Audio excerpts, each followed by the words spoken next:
Sáquenlos de la entrada, ahora.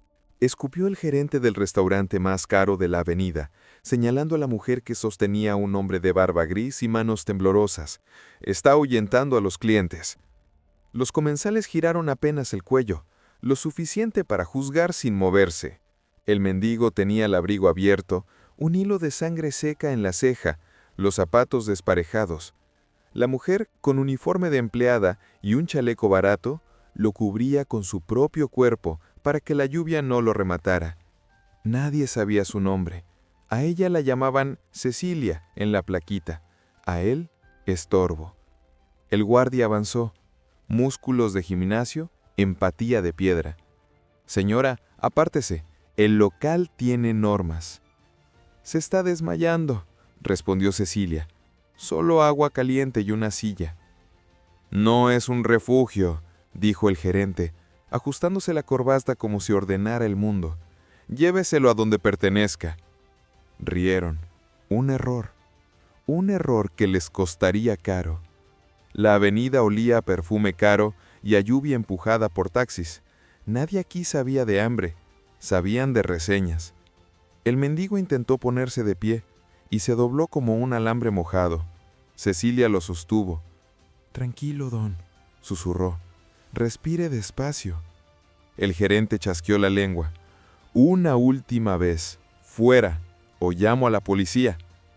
La mujer lo miró como se mira a una pared con reloj, sabiendo que perderá tiempo, pero no la razón. «Llámelos y dígales que negó agua», dijo. «Lo grabo si quiere».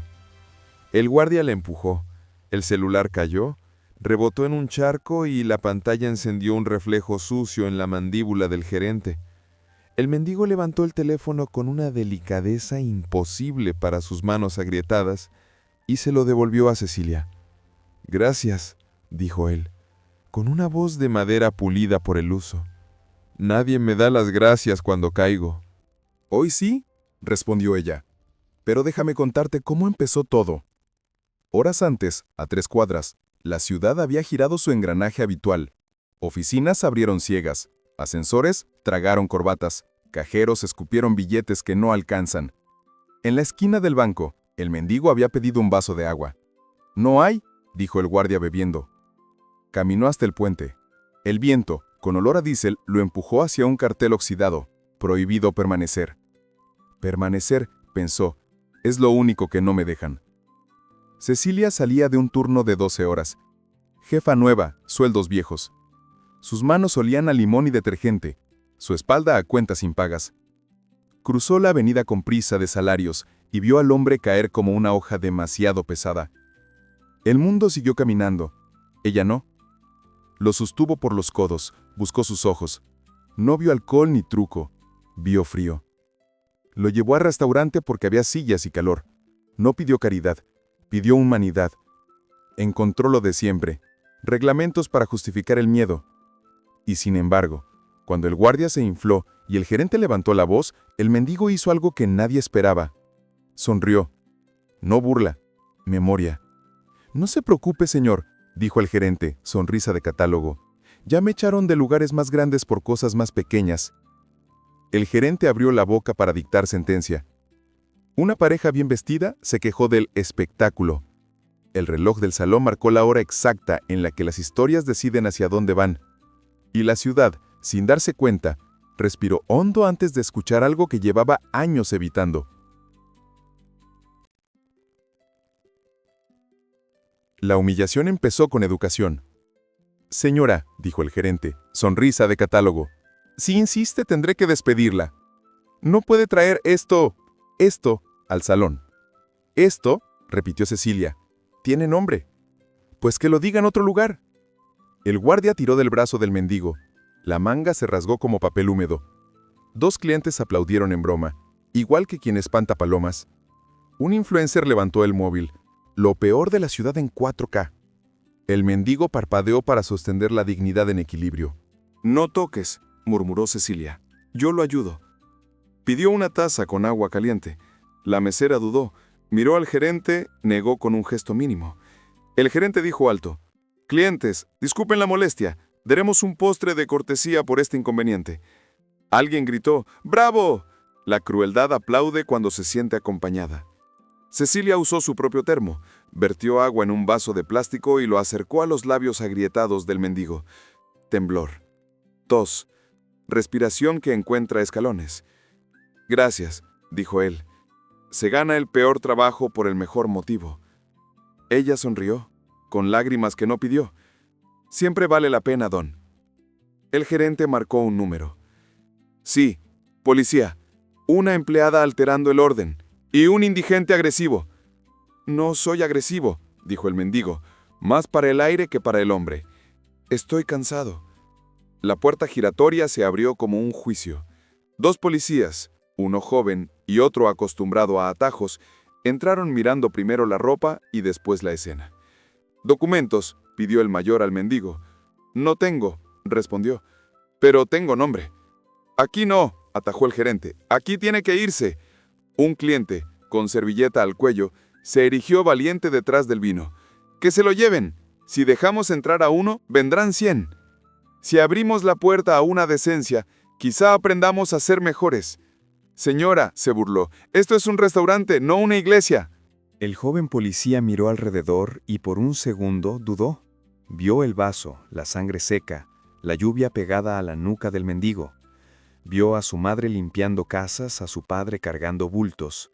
El mayor le pellizcó el codo. Decisiones, no recuerdos. El guardia apuró el trámite. Empujón, resbalón, carcajada. El mendigo cayó de rodillas. La sala exhaló satisfacción. El espectáculo había vuelto a su horario normal. Cecilia se arrodilló a su lado y le puso el abrigo sobre los hombros. «Vamos, si no nos quieren nos vamos». «No huya por mí», dijo él, con la serenidad que no compra nadie. «Huya de ellos, eso sí que le salvará la vida». Al salir, un niño que esperaba con su familia alzó la mano con una galleta y se la ofreció el mendigo. La madre se la bajó con vergüenza apurada. El niño preguntó por qué. Ella dijo porque sí. El mendigo sonrió al niño y recogió del suelo un cuchillo caído, lo puso sobre la mesa más cercana con un gesto de oficio. Nadie aplaudió esa vez. La mesera lo miró con algo parecido a respeto. La lluvia los recibió afuera con el cariño que la ciudad niega. Cecilia temblaba de frío y de consecuencias. «Me van a echar», dijo. «Quizá», respondió él, «pero no hoy. Hoy alguien necesita que no se vaya». Ella frunció el ceño. «¿Quién?» «Ellos», señaló el restaurante. «No saben lo que tienen en la cocina, ni lo que esconden en los libros. Huele a gas y a cuentas falsas». Cecilia creyó delidar, pero cuando el viento cambió, ella también lo olió. Un hilo de gas atravesando la puerta como un susurro peligroso. Nadie dentro se inmutó. La música cubría el olfato. «Si vuelve a entrar, llamo a inspección», advirtió el gerente desde la puerta, creyendo que la ley era su mozo favorito. «Llámenos», dijo Cecilia ya sin miedo, «y pida también a bomberos. Hay fuga». La risa fue inmediata, en coro. «¿Técnica en gases ahora?», ironizó un cliente. «¡Qué ciudad! Cualquiera opina». El mendigo dio un paso adelante.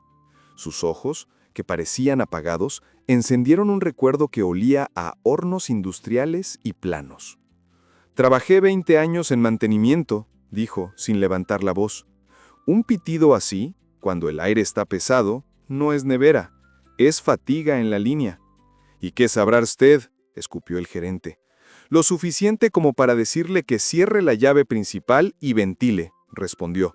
«O su noche va a terminar con sirenas». El mayor de los policías se cruzó de brazos. «¿Saben cuántos expertos así veo por noche?». El joven olió de nuevo, miró la cocina a través del cristal y vio una llama bailando nerviosa bajo una sartén. Trago seco. «¿Podemos verificar?», sugirió. «Tarda un minuto». El gerente sacó pecho. «Aquí no entra nadie que no consuma. ¿Bomberos? Solo con orden». El mendigo no discutió. Caminó hacia la esquina, levantó la tapa de una cámara de acceso que conocían los técnicos y los que vivían en la calle. Metió la mano con la precisión de quien conoce más por necesidad que por cursos. Giró una válvula. El susurro del gas bajó 2 tonos. «No es la principal», dijo, «pero ayuda». El joven policía dio 3 pasos, indeciso entre reglamento y evidencia. «Déjenme pasar a la cocina, 5 minutos». «Ni un segundo», cerró el gerente. Acababan de sellar su destino. El orgullo, una vez más, lo cegaba. Adentro, el influencer reía. La ciudad y sus anécdotas. La mesera que había negado el agua tocó la perilla de una estufa y la encontró caliente de más. Se acordó del cuchillo colocado con cuidado por el mendigo. Se acordó de sus propios turnos, de su hermano soldando en un taller, de lo rápido que pasa el tiempo entre un chispazo y una tragedia. El mendigo tomó aire como quien toma decisiones. «Si no abren, abrirá el viento», dijo, «y el viento no firma indemnizaciones». Cecilia sacó el móvil con las manos firmes. «Estoy grabando. Si algo pasa, su nombre y su cara están aquí». El gerente se acercó para arrebatárselo. El joven policía se interpuso, por primera vez con autoridad propia. «Ni un dedo. Vamos a verificar. Es una orden». El mayor bufó, pero la guardia de la puerta, esa señora invisible que es el sentido común, se corrió al fin. El joven policía entró a la cocina, vio la llama nerviosa, el olor concentrado, una junta envejecida en la línea. «Apaguen todo ya. Ventanas abiertas, clientes a la calle». «¿Qué se cree?», gritó el gerente. «Perdemos la noche». «Salvan la vida», dijo el mendigo. «Noches habrá otras». La avenida que antes olía a perfume caro, olió de pronto a miedo. Las mesas se vaciaron como una playa en retirada. Algunos insultaron. Otros agradecieron. El influencer guardó el móvil, había dejado de ser divertido. El joven policía salió pálido y miró al mendigo como se mira a un instructor que no sabías que tenías. «Gracias», dijo apenas. «Aún no», respondió el mendigo. «Ahora miren sus libros, huelen igual». Y mientras el gerente balbuceaba difamación, demandas, que se cree, la ciudad escuchó, por fin, lo que llevaba años callando. El humo se disolvía en la madrugada. Los bomberos llegaron en 5 minutos que parecieron años. El capitán del equipo, al ver el medidor, lanzó un silbido incrédulo. La fuga llevaba horas activa. Bastaba un chispazo para que el restaurante volara como un fósforo. «¿Quién cerró la válvula exterior?», preguntó. El joven policía señaló. «Él». El capitán miró al mendigo y frunció el ceño. «¿Trabajó en esto alguna vez?» «Demasiadas veces», respondió. «Pero nunca me pagaron por salvar a quien me llamó basura». Cecilia lloraba sin permiso. La rodearon compañeros y curiosos, algunos filmando, otros pidiendo disculpas en voz baja. El gerente temblaba más que ella. «¿Por qué no me avisaron antes?», repetía, buscando culpables en lugar de espejos. El capitán fue directo. «Usted firmó los mantenimientos, señor. Ninguno se realizó. El registro es falso». El policía joven confirmó. «La empresa proveedora no existe». El gerente perdió el color. Un bombero salió con una carpeta chamuscada que había encontrado en la oficina del local. Dentro, facturas y un nombre repetido en todas. Montiel y Asociados. Cecilia recordó ese apellido. Lo había visto en la noticia de un empresario caído en desgracia, años atrás, acusado de fraude. El mendigo sonrió con tristeza. «El mar y la corrupción tienen lo mismo», dijo. «Siempre devuelven lo que uno intenta hundir». El capitán tomó fotos de la válvula reparada a mano, con un pedazo de cable y cinta. «Si no fuera por esto, hoy contaríamos muertos». El joven policía asintió. «Le debamos la vida». «No a mí», replicó el mendigo. «A ella», señaló a Cecilia, que fue la única capaz de ver humanidad donde todos vieron estorbo. La multitud guardó silencio. Nadie sabía qué hacer con tanta verdad junta. El gerente quiso acercarse, pero el capitán lo detuvo. «Está detenido por negligencia y falsificación de informes». «¿Qué? Eso es un error», balbuceó. «No tengo nada que ver». «Tiene demasiado», contestó el bombero, sosteniendo la carpeta. «Estos sellos son falsos». Cecilia no se movía. El mendigo le puso una mano en el hombro. Gesto leve, casi invisible. «Ya está, hija. No fue en vano». Ella quiso hablar, pero el llanto la venció. El primer rayo del amanecer golpeó el vidrio roto del restaurante y lo convirtió en espejo. Todos se vieron deformados en ese reflejo. culpables, inocentes, cómplices por omisión. El mendigo se alejó sin ruido, rumbo al puente donde lo habían echado por pedir agua. La justicia todavía no había llegado, pero el milagro sí, una vida salvada y una verdad a punto de emerger. El día siguiente, amaneció con titulares contradictorios. Explosión evitada por milagro en restaurante de lujo. Empleado sin hogar evita tragedia y deja al descubierto red de corrupción. Las cámaras llegaron antes que los investigadores. Cecilia, abrumada, intentaba explicar entre flashes lo que había pasado. Solo quería ayudar. Detrás, el gerente emposado bajaba la cabeza. El mendigo no aparecía en ninguna toma. Había desaparecido del puerto antes del amanecer. Pero el capitán Vega, el mismo que tomó las fotos, había seguido una pista. Al revisar la carpeta incautada, encontró algo imposible: sellos con su propio nombre, falsificados. «¿Qué demonios?», murmuró. Las facturas remitían a Montiel y Asociados, la misma red que Esteban Duarte, el mendigo, había denunciado en el pasado. Cecilia fue llamada a declarar. Frente al fiscal, explicó que el mendigo le advirtió sobre la fuga antes de que nadie oliera el gas. «¿Sabe su nombre?», preguntó el fiscal.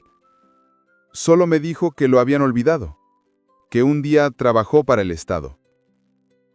El fiscal anotó con desgano. «¿Tiene pruebas de lo que dice?». «Vivo porque le creí. Esa es mi prueba». Afuera, los periodistas buscaban al héroe anónimo. Nadie lo encontraba. Los testigos decían cosas diferentes: que vivía bajo el puente, que dormía en la vieja estación, que a veces escribía en un cuaderno. Nadie sabía más. Esa noche, Cecilia volvió a la avenida. La lluvia limpiaba los carteles, las luces se reflejaban como promesas viejas. Se detuvo frente al puente y vio una silueta en la sombra. «¿Por qué se fue?», preguntó. «Porque ahora escucharán», dijo el mendigo. «Y no hace falta que me vean para creer». «Van a buscarlo», insistió ella. «Dicen que descubrió una red entera». Él sonrió apenas. «No la descubrí, solo la recordé». El viento sopló, levantando un papel mojado que se pegó a la baranda. Era una hoja de factura, con el logo de Montiel y Asociados y una firma ilegible. «La verdad flota, hija, siempre», dijo él, mirando el río. «Lo que hunden es la vergüenza». Cecilia lo miró irse envuelto en neblina y dignidad. No lo seguiría. Ya sabía que algunos hombres no se quedan. Aparecen, salvan y vuelven a desaparecer con el mismo silencio que traen los milagros. Un momento. Si esta historia ya te tocó el corazón, deja tu like ahora mismo. Y si eres nuevo, suscríbete, porque lo que estás a punto de descubrir sobre este mendigo cambiará todo. Escribe en los comentarios: «Yo creo en la justicia divina». Así sabré que llegaste hasta aquí. Continuemos. 2 días después, los noticieros publicaron algo que pocos esperaban. El hombre sin hogar que evitó la explosión había sido identificado. Su nombre era Esteban Duarte, ex inspector de seguridad industrial, desaparecido tras denunciar fraudes en contratos públicos 10 años atrás. El informe lo acusaba de falsificar documentos. Lo despidieron sin juicio. Su esposa murió poco después. Él, hundido en la ruina, desapareció. Nadie volvió a oír su nombre. Hasta ahora. Cecilia vio la noticia en el teléfono de una compañera. El video mostraba su rostro difuso, captado por una cámara de seguridad del puente. «El mendigo que salvó vidas era un exfuncionario injustamente destituido», leía el titular. «Los mismos nombres del escándalo reaparecen en los contratos del restaurante». El fiscal intentó negar relación, pero los documentos hallados con el sello de Montiel y Asociados lo incriminaban también. Vega presentó pruebas, la prensa exigió respuestas. Cecilia fue entrevistada en directo. Le preguntaron qué sentía al saber quién era aquel hombre. «Admiración», respondió, «y vergüenza, porque para ayudarlo tuve que perder mi trabajo».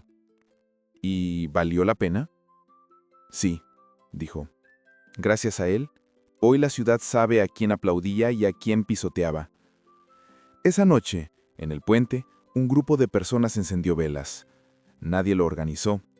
Solo llegaron. Una anciana dejó un cartel. A veces los verdaderos inspectores no revisan tuberías, sino conciencias. El río reflejaba las luces como si devolviera aplausos mudos. Nadie vio a Esteban, pero algunos juraron escuchar una voz entre el viento. El gas se disipa, la culpa no. Cierren bien las válvulas del alma. El milagro se había vuelto memoria, y la justicia esta vez tenía rostro humano. No hubo salón de prensa, ni luces pulidas. Bastó la vereda húmeda frente al restaurante clausurado. Cintas amarillas bailando al viento y un grupo de vecinos que se quedó cuando las cámaras se fueron. Cecilia estaba allí, con ojos hinchados y espalda recta. El joven policía también, sin uniforme, con un abrigo prestado. Alguien preguntó por Esteban. Nadie supo señalarlo. Y sin embargo, la historia pareció como si el propio aire la dictara. «Me llamo Esteban Duarte», dijo una voz desde la sombra del puente. «Fui inspector de seguridad industrial.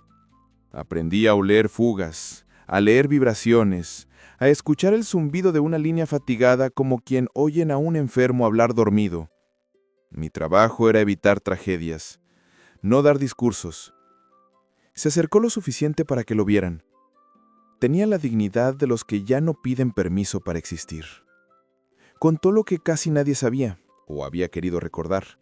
Hacía una década firmó un informe sobre contratos amañados y mantenimientos falsos en una cadena de cocinas, depósitos y hospitales, apellidos repetidos, sellos impecables, facturas gemelas, y un hombre que entonces parecía invencible, Montiel y Asociados.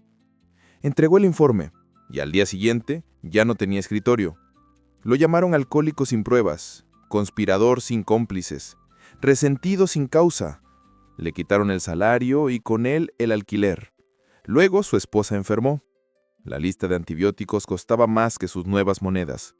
Clara no murió de gripe, dijo, sin patetismo. Murió del país que decidió que un sello es más confiable que una voz. Me prometí silencio porque juré cuidarla sin ruido.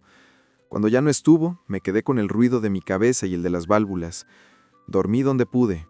Leí manuales viejos rescatados de la basura para no olvidar quién era. Y aguardé, no por milagros, por oportunidad. El joven policía tragó saliva. Cecilia apretó el termo entre las manos. Esteban siguió. Una noche, viendo llover sobre techos ajenos, escuchó lo que nadie parecía oír en la avenida. Un hilo de gas escapando como un secreto mal contado. No hizo falta fe, hizo falta oficio. Cerró la válvula secundaria, insistió, sostuvo el cuerpo de quien se caía y la dignidad de quien lo empujaba. Lo demás lo hizo la terquedad de una mujer que se negó a dejarlo en el suelo. No quiero pedirles nada, concluyó. Ni trabajo ni perdón. Vine a devolver el ruido a quienes lo habían tapado con música y marketing. Las vidas que se salvaron anoche no me pertenecen. Le pertenecen a la decencia. Si quieren hacer algo por mí, revisen sus propias válvulas, las de la cocina y las del alma. Hubo silencio. El verdadero. Ese que separa la farsa del comienzo de una costumbre mejor. La anciana del cartel de las velas se acercó y le puso en la mano una estampita gastada. Cecilia, con una mezcla de vergüenza y gratitud, dijo: «Perdí mi empleo por usted y lo volvería a perder. No lo perdiste por mí, lo perdiste por ellos, y eso, créeme, es ganar». Detrás, el restaurante parecía una foto vieja. Adelante, la avenida respiró distinto. Cuando Esteban volvió a la sombra del puente, ya no era un espectro. Era un hombre con pasado, presente y consecuencias. La maquinaria lenta comenzó a moverse como si alguien por fin hubiera encontrado la palanca. Peritos independientes certificaron que los mantenimientos del restaurante eran ficticios. Los sellos, falsificados. Las empresas proveedoras, fantasmas. El juez de instrucción ordenó prisión preventiva para el gerente por peligro de entorpecimiento y allanamientos simultáneos en depósitos vinculados a Montiel y Asociados. La fiscalía, salpicada por firmas que olían a pasado, se vio obligada a crear una unidad especial y apartar a 2 funcionarios. El joven policía pidió sumarse. El juez lo asignó como enlace operativo. Llevó discretamente a Esteban a las inspecciones. No en los papeles, sí en la práctica. Fueron a cocinas con placas doradas y a comedores escolares con ollas sin fondo. Esteban, sin uniforme, señalaba una junta reseca, un manómetro mentidoso, una planilla con números imposibles. Aquí soplaron cifras, no aire. Cerraban una llave, abrían una puerta. Contaban el mismo tornillo 2 veces. La periodista, que no había soltado el caso, convirtió las visitas en reportajes sobrios, sin épica fácil, con hechos. En una bodega de barrio hallaron cajas con facturas idénticas a las del restaurante. En un hospital pequeño, detectaron un bypass clandestino para saltarse la alarma de gases medicinales. «Esto sí que mata», murmuró Esteban, y esa frase se volvió titular. El juez, que parecía de granito, dictó medidas cautelares contra la red. Bloqueo de cuentas, inmovilización de bienes, citación de Montiel con alerta roja. Lo atraparon intentando cruzar la frontera con documentación falsa. En su primera audiencia, dijo haber sido víctima de presiones. Las firmas, otra vez, hablaron mejor que él. El municipio, bajo una presión que por fin venía de abajo, aprobó un protocolo de transparencia técnica. Ninguna habilitación sin auditoría externa. Ninguna contratación sin portal abierto. Ninguna válvula sin libro físico firmado por responsable con nombre y DNI legible. No era poesía, era higiene moral. Y Esteban rechazó la readmisión formal. «Mi oficio no cabe ya en su escalera salarial», dijo, «pero puedo enseñar». En el Centro Cultural del barrio abrió un taller gratuito, escuchar máquinas, escuchar gente. Asistieron cocineros, plomeros, estudiantes, policías. Cecilia organizó el mate, tomó notas, leyó en voz alta partes del viejo informe rehabilitado judicialmente. Cada clase terminaba igual. Alguien confesaba una pequeña trampa que había decidido no repetir. El juez firmó una resolución que haría historia local, sitio de memoria cívica para el puente y la vereda donde todo comenzó. Un cartel sencillo, sin marketing. Aquí la dignidad cerró una válvula y abrió otras. El joven policía, ahora con rostro seguro, puso su firma en un acta que al fin pesaba lo correcto. La periodista, al recibir un premio, dijo: «No celebramos un héroe, celebramos una comunidad que decidió dejar de oler a gas». Esa noche Esteban volvió al puente. La ciudad ya no sonaba igual, y por primera vez en años pudo dormir sin repasar cada ruido como amenaza. La redención no borró su pasado, pero lo acomodó. Dejó de ser una herida abierta para ser una cicatriz que enseña el mapa de un peligro evitado. El invierno llegó con menos dientes. La avenida siguió vendiendo perfumes caros y promesas luminosas, pero ahora sabía abrir ventanas.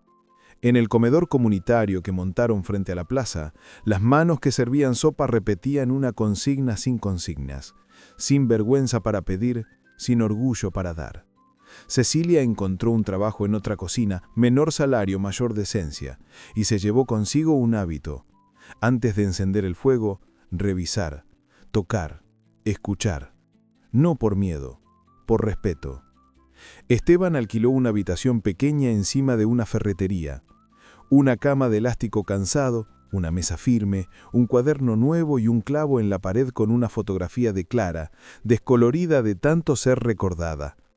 En las tardes de viento norte, él caminaba hasta el cartel del sitio de memoria cívica y dejaba una arandela brillante a sus pies, para que nadie olvide que el mundo se sostiene con piezas pequeñas, murmuraba. El joven policía pasó a citar a Esteban en los briefings. Cuando alguien grite, es solo paranoia. Paren y pregunten, ¿qué es más caro? ¿5 minutos de inspección o una vida? La frase circuló y se volvió broma seria en los grupos. La periodista cerró su serie con un texto sin florituras. La justicia no fue un show, fue un manual de procedimientos que por fin se cumple. Cierta noche, el influencer que filmó la humillación entró al comedor, sin cámara. Pidió sopa. Quiso pagar. Esteban le entregó el tazón y dijo: apague mirando a las personas a los ojos. Él miró. Después, borró el video antiguo y grabó otro. Aprendí la válvula del alma. No se hizo tan vidal. A veces el algoritmo no sabe reconocer lo que el corazón entiende. Montiel fue condenado. El gerente también. La ciudad no se volvió santa. Nadie se vuelve. Pero aprendió la diferencia entre reglamento y conciencia. Las válvulas hicieron menos ruido, las conversaciones más. Y cuando alguien intentaba abreviar un informe, una voz en algún rincón decía con media sonrisa: «Cierra bien, que por aquí ya se escapó una vez». Esteban se sentó junto a Cecilia en el escalón de la plaza. «¿Valió la pena?», preguntó ella. «Sí», respondió, «porque nadie esperaba lo que haríamos después. Y lo hicimos, devolverle el olor a limpio a esta calle». El viento movió las cintas amarillas que sobraron, ahora pálidas e inútiles. La moral no cabía en una placa, pero respiraba como gas bueno. La humildad salva y enseña. La arrogancia quema y huye. Y cuando la noche cayó, la ciudad pareció, por un instante, un lugar donde las válvulas, las de metal y las del pecho, estaban, al fin, bien cerradas. Si llegaste hasta aquí, ya eres parte de esta comunidad que cree en la justicia y en la bondad. Sostén estas historias con un gesto simple que nos mantiene a flote. Deja tu like, suscríbete al canal y comenta.